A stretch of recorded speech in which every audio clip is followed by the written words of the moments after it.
Bonjour à tous, alors je voulais vous parler de ce Saint-Émilion Grand Cru que nous avons proposé sur la nouvelle formule, le Bel Âge. Donc il s'agit du château Béart-la-Chapelle, millésime 2008. C'est un château, c'est un vin qui a obtenu une médaille d'or à Bordeaux au concours des vins d'Aquitaine. Voilà. Attends, un tel vin mérite un verre approprié. Voilà.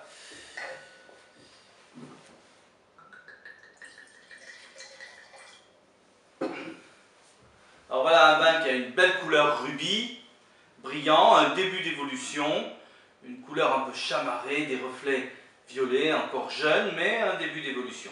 Brillant, très très jolie couleur. Au nez, alors, la première chose qui se remarque, c'est la finesse, une finesse extrême. Et derrière cette finesse, on décline des fruits mûrs, plutôt des fruits à noyaux, style cerise, prune, gelée de framboise. On sent aussi des notes d'élevage, côté poivré, réglisse, fumé, toasté, notes de tabac blond et des notes un peu plus subtiles de fleurs, un peu violettes, roses. Un nez plutôt flatteur, séduisant. À l'aération, le vin prend une connotation beaucoup plus mûre, beaucoup plus presque confiturée. Joli fruit, une sorte de mélange de fruits rouges et de fruits noirs. Et toujours cette finesse qui est omniprésente. En bouche,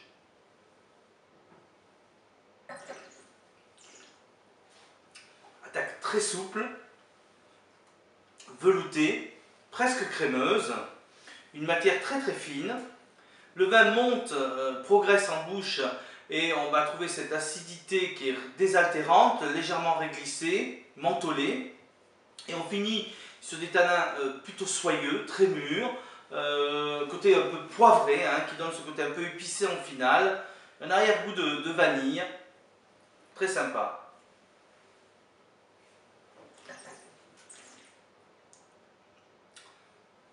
Un vin qui est encore un petit peu jeune et que je vous recommande de l'aérer 1 heure dans une carafe, dans un pichet, 1 heure pour que les fruits ressortent un petit peu plus. Aujourd'hui, il est sur une structure très fine, mais qui est encore un peu croquante, qui est jeune.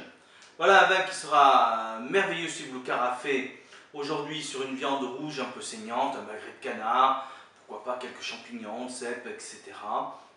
Côte de bœuf, de l'agneau, parfait. Et puis, si vous voulez le garder, vous avez la chance de pouvoir le faire dans votre cave.